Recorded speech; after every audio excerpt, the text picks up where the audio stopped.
Bonjour à tous, j'espère que vous allez toutes et tous très bien. Si vous aimez les mystères de l'histoire, les récits de guerre et ces événements étranges que personne n'arrive vraiment à expliquer, alors vous êtes au bon endroit. Ce soir, je vous emmène dans l'un des champs de bataille les plus marquants du XXe siècle, Verdun, un lieu où des centaines de milliers de soldats se sont affrontés, où la terre garde encore les cicatrices de la guerre, où certains racontent que certaines nuits, il se passe des choses difficiles à comprendre. Des témoignages parlent de soldats disparus, d'apparitions dans la brume, et d'une mystérieuse unité que certains appellent aujourd'hui le bataillon fantôme. Alors installez-vous confortablement, éteignez les lumières, et préparez-vous à découvrir une histoire qui se situe quelque part entre réalité historique et légende inquiétante. Voici le bataillon fantôme de Verdun, le mystère terrifiant de la Première Guerre mondiale. Février 1916. Dans l'est de la France, un endroit devient le cœur d'un enfer que l'histoire n'oubliera jamais. Verdun. Pendant près de 10 mois, des centaines de milliers de soldats se battent pour quelques kilomètres de terre dévastée. Les obus pleuvent sans relâche, la boue, la fumée et la peur avalent tout. Mais parmi les nombreux récits de la bataille, il en existe un, rarement mentionné dans les livres. Un témoignage étrange. Plusieurs soldats français auraient vu une unité entière disparaître dans la brume. Pas mort, pas capturé, simplement disparu. Selon des journaux retrouvés après la guerre, un régiment envoyé en renfort dans un secteur isolé aurait cessé toute communication. Quand les officiers envoyèrent une patrouille pour les retrouver, le camp était intact. Les fusils étaient encore empilés, les tentes dressées, le feu brûlait encore. Mais les soldats avaient disparu. Et ce n'était que le début du mystère, car certains affirmaient que la nuit suivante, ils les avaient vus revenir, marchant dans la brume, silencieux comme des ombres. Le témoignage le plus troublant provient d'un caporal français nommé André Delorme. Dans son carnet retrouvé en 1923, il écrit une phrase étrange. Ils sont revenus, mais ce ne sont plus des hommes. Selon son récit, la nuit du 14 avril 1916, une patrouille montait la garde près d'un bois détruit par l'artillerie. Vers 2 heures du matin, ils entendirent des pas lourds, pas rapides, des pas réguliers, sortant lentement de la brume. Une colonne de soldats apparut, uniforme français, casque adrien, fusil Lebel, mais quelque chose n'allait pas. Ils marchaient parfaitement alignés, trop parfaitement, et surtout, aucun d'entre eux ne parlait.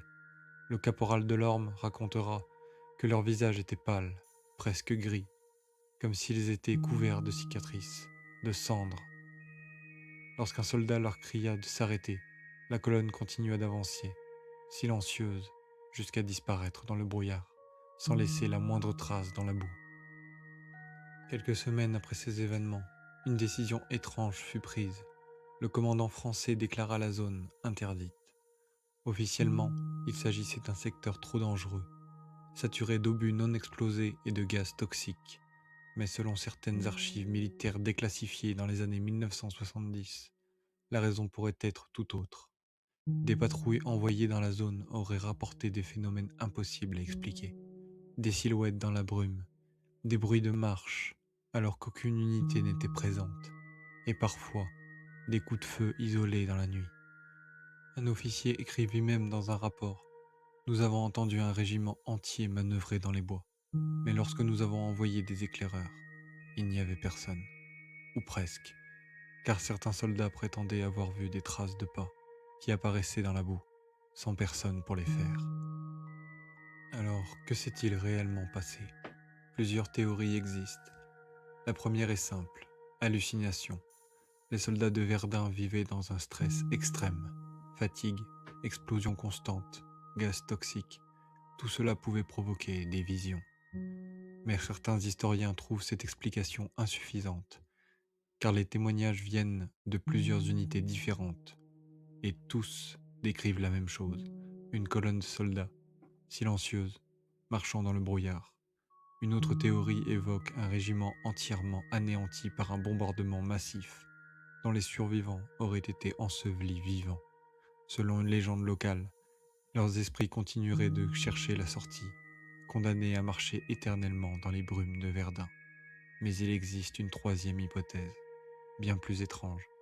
Certains chercheurs du paranormal pensent que Verdun aurait été le théâtre d'un phénomène rare, un lieu où le temps lui-même se fissure, un endroit où certains moments du passé se rejouent encore, comme un écho, un souvenir gravé dans la terre.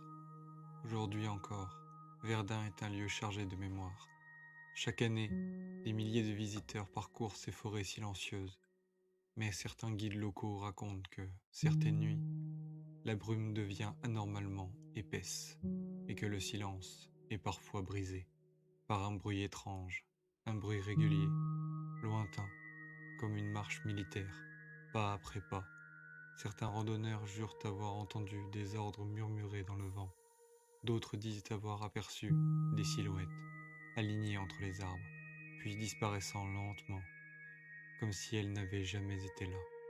Alors la prochaine fois que vous entendrez parler de Verdun, souvenez-vous que sous cette terre reposent des centaines de milliers d'hommes, et peut-être quelques-uns qui n'ont jamais vraiment quitté le champ de bataille.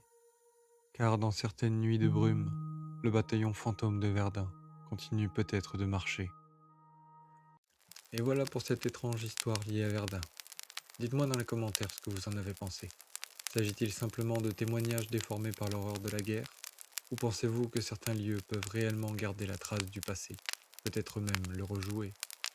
Si cette vidéo vous a plu, pensez à laisser un like et à vous abonner à la chaîne pour ne pas manquer les prochaines histoires. Et si vous avez des idées de mystères historiques que vous aimeriez voir dans une prochaine vidéo, écrivez-les en commentaire. Merci d'avoir regardé, et souvenez-vous, parfois les pages de l'histoire ne sont pas totalement refermées. Certaines continuent peut-être encore de s'écrire dans l'ombre. À très bientôt pour une nouvelle histoire.